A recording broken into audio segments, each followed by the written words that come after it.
South African President Cyril Ramaphosa's State of the Nation address was a careful balancing act as he sought to confront mounting public frustration over unemployment, failing service delivery, and spiraling crime, while also projecting stability and renewal. Organized crime is now the most immediate threat to our democracy, our society, and our economic development. Our primary focus this year is on stepping up the fight against organized crime and criminal syndicates. Ramaphosa also brought in army reinforcements to deal with gang violence and illegal mining, two issues that have intensified in parts of the country, drained billions from the economy, and fueled violent turf wars. I have directed the Minister of Police and the SANDF to develop a technical plan on where our security forces should be deployed within the next few days in the Western Cape and in Gauteng to deal with gang violence and illegal mining. But not everyone's convinced it's a workable solution. The Defence Force has been grappling with severe financial constraints, aging equipment, and declining troop numbers. It recently confirmed it would withdraw its peacekeeping contingent from the Democratic Republic of Congo, citing funding pressures. Systematically, the Defence Force funding has been reduced. So as we speak, they can perfect their deployment, and we have seen what happened also when they were deployed in DRC, So this undertaking of going to deploy Defence Force to deal with illegal miners without telling us where we will be getting the resources to empower them, truly speaking, is laughable. Water, another deepening crisis, was also high on the president's priority list. Across several provinces, aging infrastructure, poor maintenance and mismanagement have left taps running dry for days or even weeks, fueling public anger and protests. Water is life, it's a necessity, it's a human rights charter, it's in our constitution that everyone must be able to have an access to healthy water. And our government, our department have definitely failed to address. The biggest challenge is just measuring progress. Start talking about progress and accountability. Over the years we understand there's plans, there's pledges, there's declarations made around issues that are affecting society. You talk economics, you talk social issues, but we don't come back and say who's accountable. Unemployment, underpinned by years of sluggish economic growth and structural constraints, remains one of the country's most urgent challenges, particularly among the youth. Let's create jobs. Let's create employment. Once we created employment, no one who's going to go down running looking for money and shooting people if they're working and they're well off, right? Without faster growth, policy certainty, and improved infrastructure, job creation will remain stubbornly slow, while service delivery is lagging. Requires fixing public services so that home affairs, education, police, etc., hospitals are working to provide the goods that workers, society, the businesses, the economy depend upon.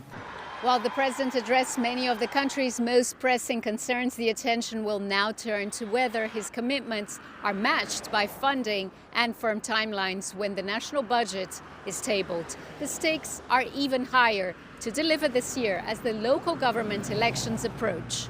Julie Shara, CGTN, Cape Town.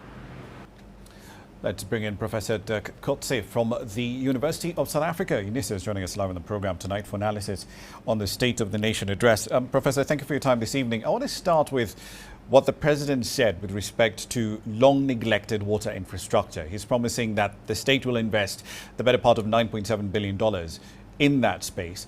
How will this cash be raised and where exactly does it need to be spent? Good evening. Yes. There are different sources that's available because water infrastructure is a local government responsibility. It will now be also coming from the provincial government as well as the national government. At the same time, President Ramaphosa has, since he became president in 2018, focused very much on infrastructural investment, especially by foreign direct investment. So what we are going to see is that because this is over a period of at least 3 years, that it will be divided between these different sources and that especially foreign direct investment, which has become more pronounced in South Africa and became involved in especially energy generation, but now also the expectation is to support with water. That will be a major source of income. South Africa's had one water crisis after another, really, since 2015. I think I've been here long enough to remember covering the countdown, so to speak, to day zero in Cape Town some years ago. Other than the water supply stress from climate change, what else explains why South Africa's water crisis got this bad? Well, as you indicated, on the one hand, it is about water. South Africa is a water scarce country in general. It is one of the countries with the lowest water reserves in the world. So that is, in a sense, natural for us. But at the same time, over and above the climate situation, it is about what you have indicated in your introduction. It's about the infrastructure. At the moment, our dams are at a very good level. Many of them are actually full.